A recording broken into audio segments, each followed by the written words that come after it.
एक बार एक राज्य का राजकुमार अपने 4-5 दोस्तों के साथ घूमने निकला। राजकुमार ने देखा कि राज्य की कुछ गुर्जर स्त्रियां दूध, दही और छाछ बेचने पास ही के एक शहर में जा रही थी।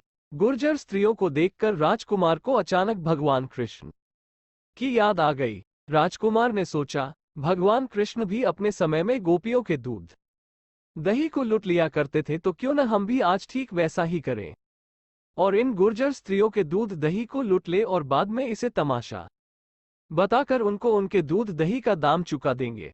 बस राजकुमार के सोचने भर की देर थी। राजकुमार और उनके साथियों ने मिलकर गुर्जर स्त्रियों की मटकियां फोड़ दी। गुर्जर स्त्रियों ने जब अपना नुकसान होते देखा तो वह वहीं बैठकर रोने लगी।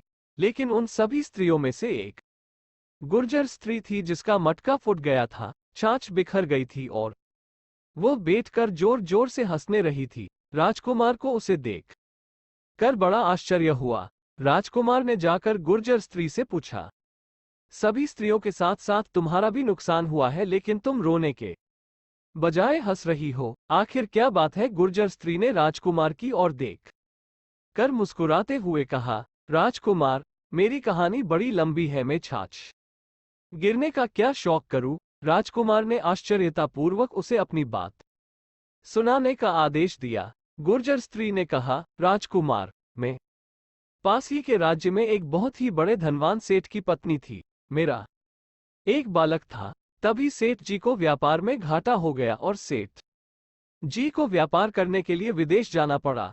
मैं भी घर खर्च चलाने के लिए बाजार में ही एक दुकान पर काम करने लगी। तभी राज्य के राजा नगर भ्रमण के लिए निकले और उनकी नजर मुझ पर पड़ गई। राजा की नीयत मेरे सुंदर रूप और रंग को देखकर खराब हो गई। राजा ने मुझे अपने महल में बुलाया और मुझसे अकेले एक कक्ष में मिलने के लिए कहा। मेरे मन करने पर राजा मुझे मृत्युदंड की सजा सुनाने लगे। मैंने राजा को कुछ दिनों बाद खुद आने की बात कही और महल से वापस आ गई। घर आकर मैंने अपने पति को एक पत्र लिखकर सारी घटना बता दी और जल्दी से वापस लौट आने का कहा। कुछ ही दिनों में मेरे पति विदेश से आ गए। हमने इस संकट पर आपस में बैठकर बात की और संकट से उबरने का उपाय सोचने लगे। सेठ ने मुझे राजा को समय देकर एकांत में बुलाने के लिए कहा। अगले ही दिन मैंने राजा के पास संदेशा भिजवाया कि मैं अब से मिलने के लिए तैयार हूं, लेकिन मेरी एक शर्त यह है कि जब आप मुझसे मिलने आए तो उस जगह के 1 मील के दायरे में कोई भी व्यक्ति न हो। राजा ने मेरी शर्त को मान लिया। तय समय से पहले ही हम दोनों पति पत्नी राजा को बताए स्थान पर पहुंच गए। मैं साथ में एक तलवार लेकर गई। मैंने अपने पति को पास ही के एक खंडहर में छुपने के लिए कहा और खुद राजा से मिलने के लिए पहुंची। जैसे ही राजा मेरे करीब आया, मैंने धोखे से उसके पेट में तलवार मार कर उसे मार दिया। राजा को मारकर जब मैं अपने पति के पास पहुंची तो मैंने देखा कि मेरे पति मृत पड़े हैं। मैंने समीप ही एक सांप को जाते देखा।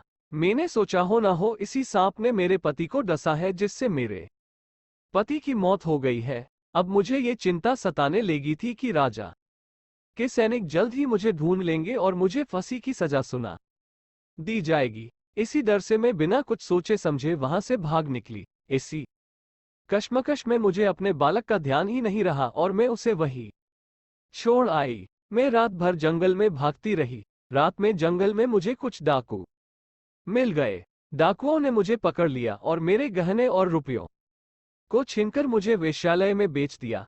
अब मैं न चाहते हुए भी वेश्यालय में आकर फंस गई। इधर राजगद्दी पर कोई दूसरा राजा बता जिसने मेरे बालक को पाल पोसकर बड़ा किया।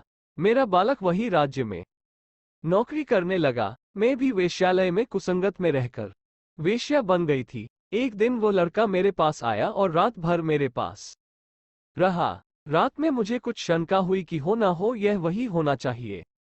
मैंने सुबह उससे उसका नाम और पता पूछा तो मुझे पता चला कि यह मेरा ही बालक है। मुझे खुद पर बड़ी ग्लानि महसूस हुई। अनजाने में ही सही, लेकिन मुझसे बहुत बड़ा पाप हो गया था।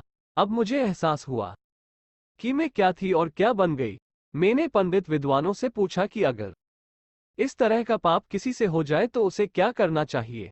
पंडितों में मुझे बताया कि जिससे ऐसा पाप हो जाए उसे चिता जलाकर आग में बैठ जाना चाहिए। तभी मुझे विचार आया कि अगर मैं चिता में बैठ गई तो गंगा में मेरी अस्थियां कौन बहाएगा। इसी सोच विचार में मैं गंगा जी के किनारे ही लकड़ियां बिछाकर उन पर बैठ गई और लकड़ियों में आग लगा दी। आग के धुएं से मैं कुछ ही देर में बेहोश हो गई। तभी गंगा जी में बाढ़ आ गई और मैं लकड़ियों के साथ गंगा जी में बह गई। कुछ ही देर में लकड़ियों में लगी आग बुझ गई और मैं लकड़ियों के साथ एक गांव के किनारे आ गई। उस गांव में गुर्जर बसते थे। अब मैं उन्हीं गुर्जरों का दूध, दही, छाछ बेचकर अपना काम चलती हूँ। मेरी जिंदगी में इतना कुछ हुआ है, ऐसी ऐसी दशा हुई है कि अब छाछ भूल जाने की क्या चिंता करूं। जीवन में ऐसी बातें होती रहती है और बीतती रहती है। आगे ऐसी छोटी छोटी बैटन की चिंता करने लग जाऊंगी तो जीवन जी ही नहीं पाऊंगी।